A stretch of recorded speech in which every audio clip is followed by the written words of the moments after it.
In Pit Lane, proudly brought to you by Online Invent, websites, digital marketing and custom software.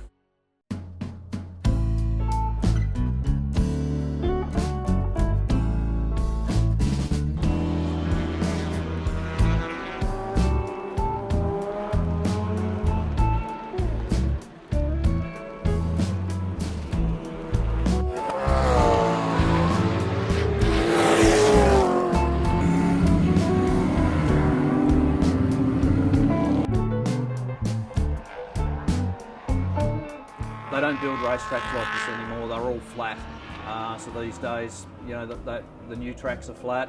So we've got hills, we've got tight corners. It is actually the longest continually run motorsport circuit in Australia. And I don't think that'll be ever taken away. That's certainly our aim anyway.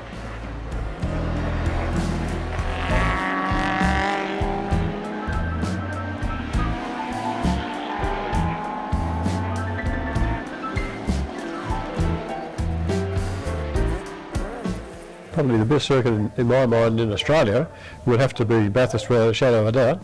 Secondly would be Phillip Island, and third would be Baskerville.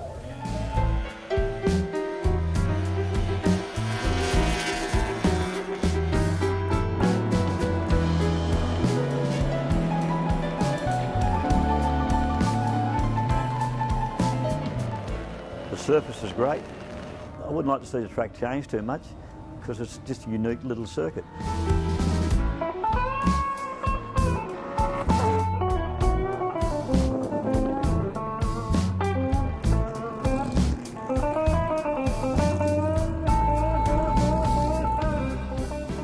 Going back, I don't know how long ago now, they had a meeting down here called the 10,000, and I can remember the hills being packed with cars, and also driving in. You couldn't get a spot driving in from Hobart. There's cars parked on the side road everywhere, and it's the biggest crowd we've ever seen down here.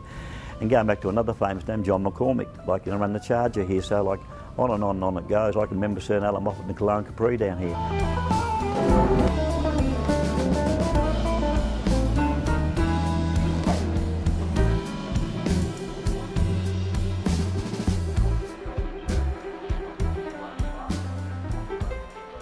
I raced in 1966 in my 48 215 Holden, and I was 17 and as raw and naive as you could come. In fact, my first race, I'd done virtually no practice, and they put me in the sports car race to give me some practice, experience, because I was entered in what was then the big deal of the day, which was the Castrol Holden race for early Holdens. So I remember being next to Bluey Mitchell on the grid, and in the main race I put my car on its side on the bottom of the hill, so it was a rather bad ending to my day. Yeah, so much for that.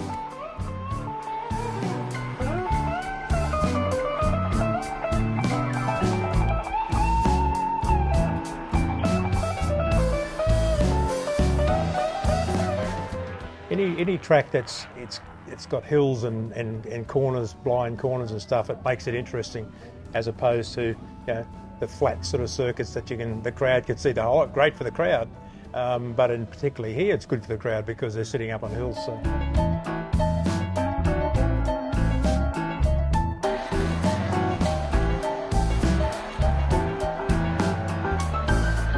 Love Baskerville, yeah, great, one of the best tracks in Australia.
Baskerville was originally developed by the Hobart Sporting Car Club.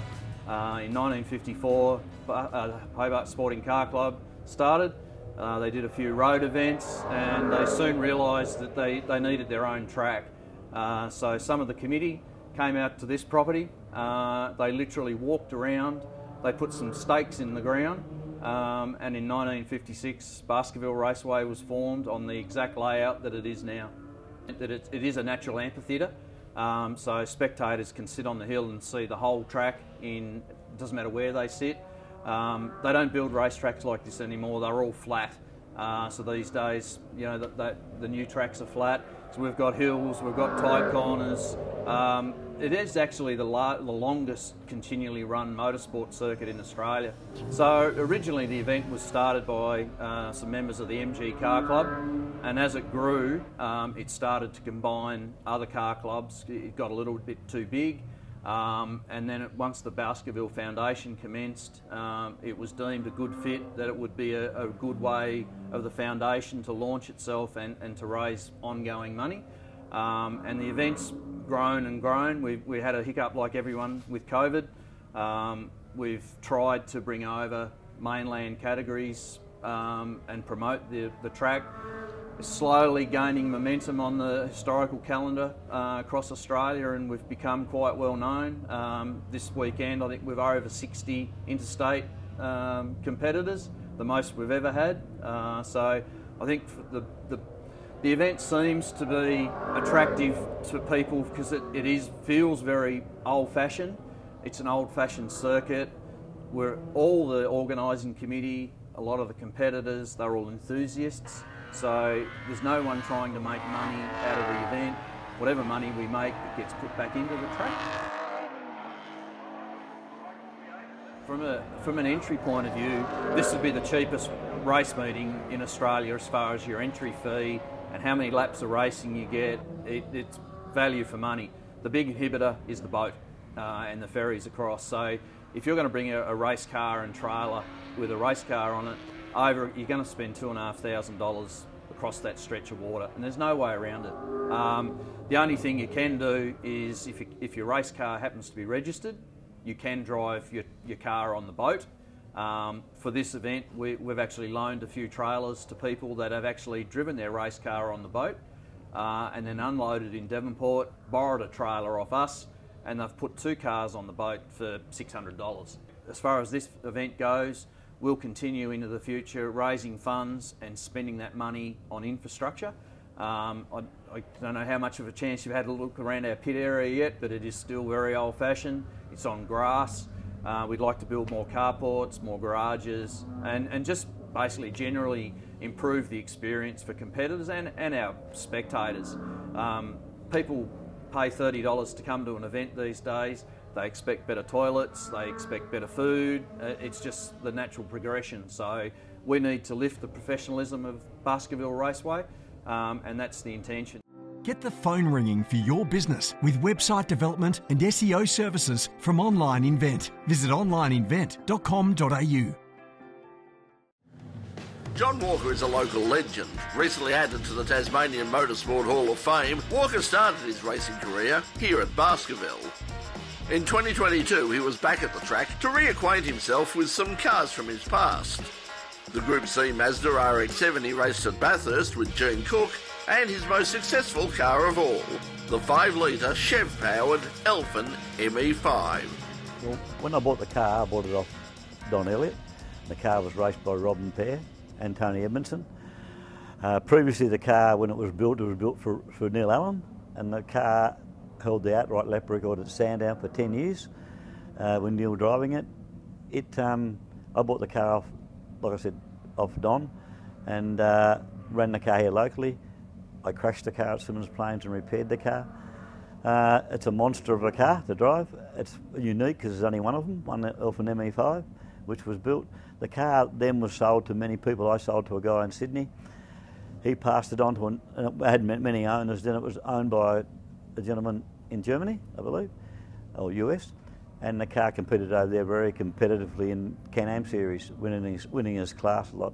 The car was put in a wind tunnel over there, and I remember him saying that I was speaking to the guy at the Grand Prix one year, helped him there with the head gaskets on the car. And he said, "You people were very, very brave." He said, "All this cave I wanted to do," he said, "was fly." Well, it flew here one day on Robin, down the back straight, went over a hedge and disintegrated. Did the same on me at Simmons Plains. The second time out in the car, so we had to rebuild the car again. But the car manufactured okay, but it very flat on the bottom. And we weren't allowed to put the vents in the tops of the mudguards and let air out underneath the front of the car, which now the improvements on the car made the car 100% better. Trevor Lambert, who owned the car, said the car's as stable as a rock driving down to Phillip Island 300 clicks down the straight. So, like, you know, I haven't done that, I haven't been out in it yet, so hopefully I'll get out over the weekend and just do some demos, that's all. I'm not that brave anymore. Bathurst car, yeah, the one I'll run in was the Mazda RX-7, which we built locally in Tasmania, and back them days you could buy a car and build a car yourself and didn't have to have this super license and whatever, so it was, to me, a better era. Everybody could have a crack at it, like, you know. We built the car successfully. The next year it ran as the Ghostbusters car at Bathurst. Unfortunately then there wasn't a category for that car, so I bought the car back.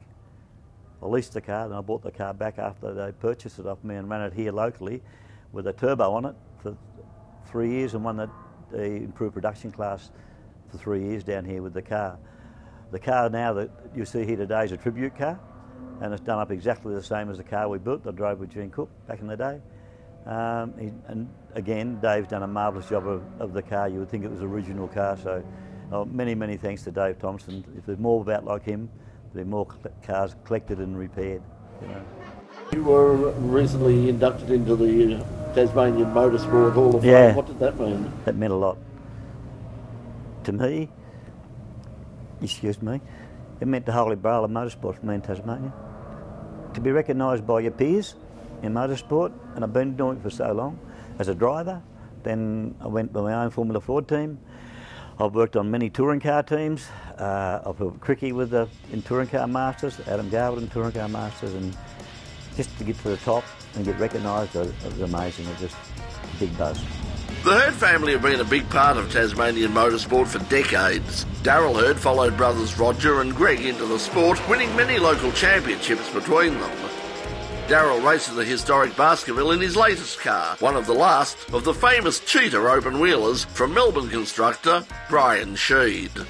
I actually raced an Elephant 700 going back about 32, 33 years ago. Obviously, as you do, you go through life. We're growing up and wanting to buy houses and all those sorts of things, so I had to go by the wayside after many blow-on motors in my Elephant 700 Formula 2 as it was back then.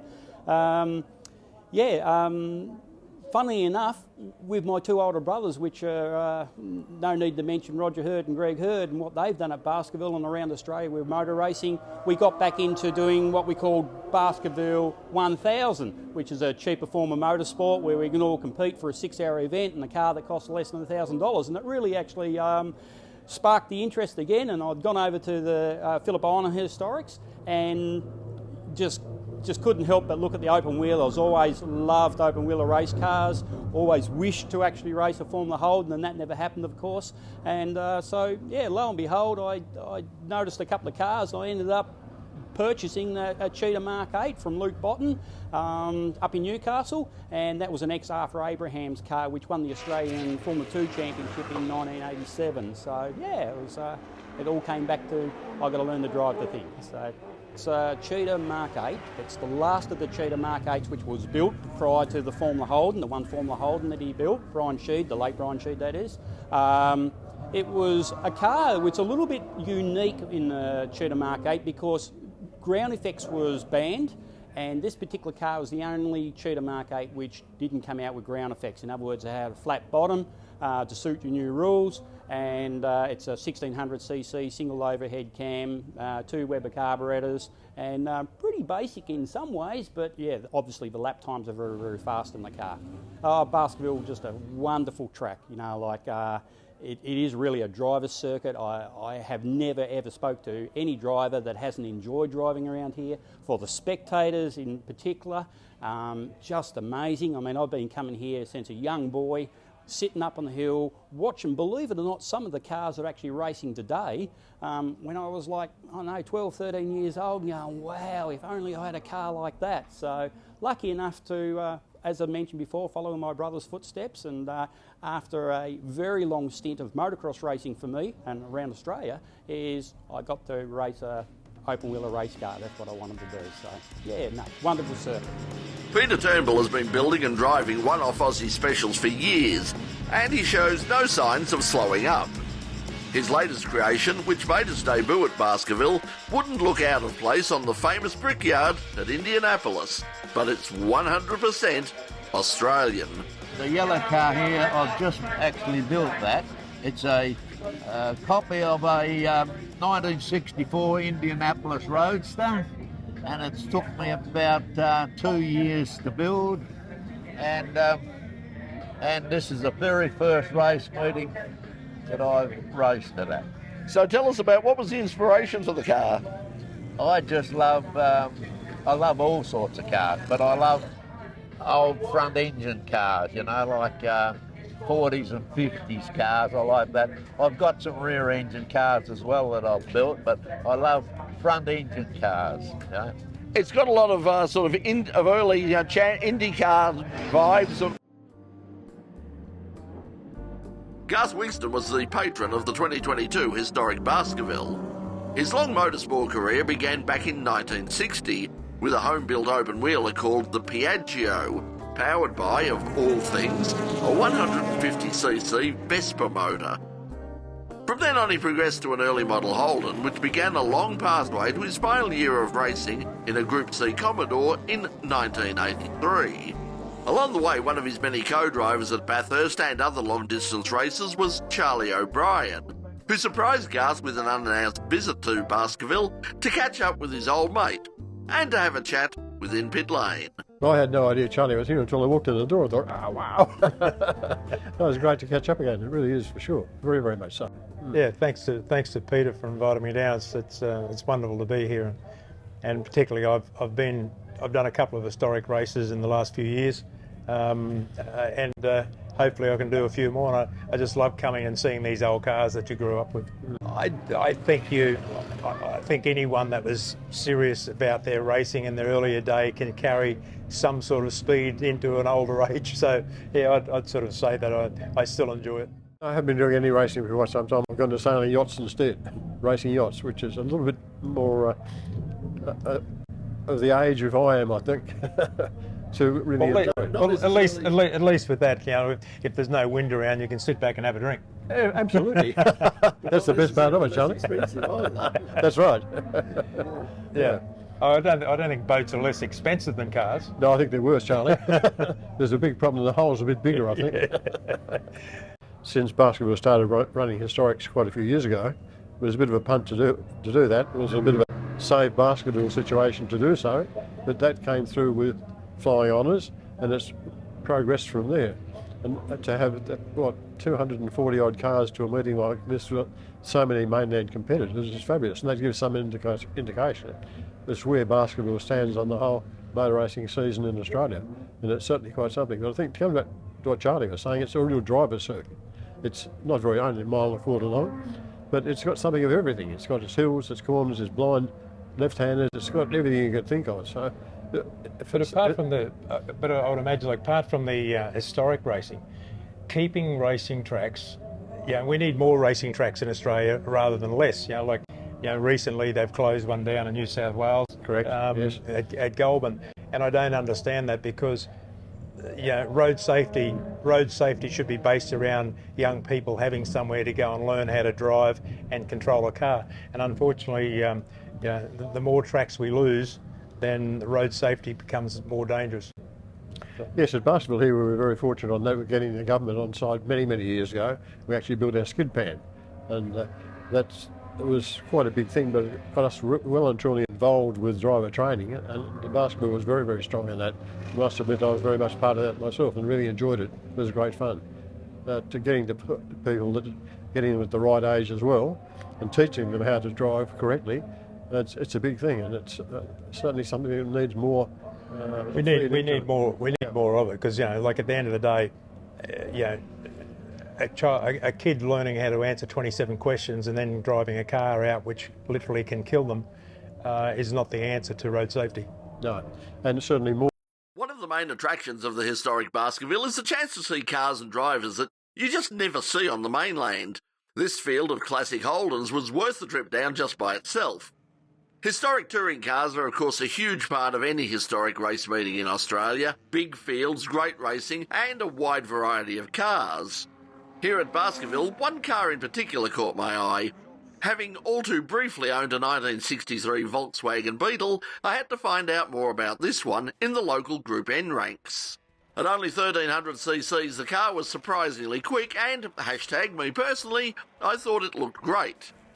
The car, built and driven by its colourful owner, Daryl, just call me Gulp, Gulpin. My daughter wanted a combi and we sorted that out. Then my wife wanted a Beetle.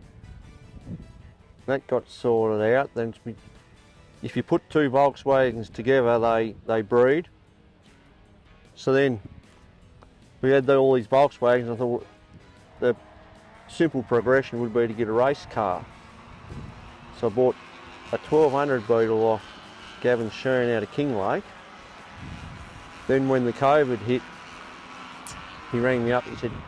He said, "Can you remember buying the Beetle off me?" I said, "Yes." And he said, "Do you know anyone who might want another one?" I said, "Yeah, I'll buy your Beetle. How much do you want for it?" And here it is. That's it. And that's the device there. Well, tell us a bit about it. I mean, you said 1200. It's got a 1300 badge on the back of it. What is in the back? You know, this is a 1300 twin port with Weber carburetors and some good cylinder head work. I brought it down here early 21 and it was handled like a bag of shit. So I changed the shims in the front, put a little bit of camber, then moved the beam out and pretty much left it alone after that. So what's it in terms of its competitiveness? I mean, watching it on the track, it's surprisingly quick. Yeah, it's just a fun car. It's not going to win any races. It's just fun to drive. So what about the future of it outside of Tasmania? Are we going to see it on the mainland at some stage at places like Phillip Island or historic Sandown? I've got to be careful here. I just had an argument with the eligibility control. I thought you might. And not favourable. I doubt you'll see it leave Tasmania after that discussion. Well, that's all we have time for this week on this special edition of In Pit Lane from the historic Baskerville 2022. First of all, thank you to everybody who's made it possible for us to come on over here. The organising committee, they invited us across. They put us up at a fabulous location in Hobart at the casino there. Just a great place to stay. We've had a terrific time. This is a fantastic little circuit and a great event. If you haven't raced here before, it doesn't matter whether you're in historic category or not. If you're in the Victorian State Series or any of the state series and you get the opportunity to come over here, put this on your bucket list. That's real. It is really that good. It is one of the great race circuits here we've got in Australia. It's one of the few sort of natural terrain circuits along with places like Bathurst and Phillip Island that we have. And if you haven't raced here, you really need to come here. If you are an historic competitor, once again, put this on the list to come here next year. Yes, it is expensive to get over here, but trust me, it is an experience you won't forget in a hurry. And if you're a spectator, yeah, come across. Hopefully you'll be blessed with better weather than we were. But it has been fun, despite all the rain, despite the cold and everything has been fantastic. So you can probably hear my voice is just about shot. So thank you to everybody. Once again, we'll see you next week on a regular edition of In Pit Lane. So until then, from all of us here at Baskerville, thanks for joining us. Bye for now.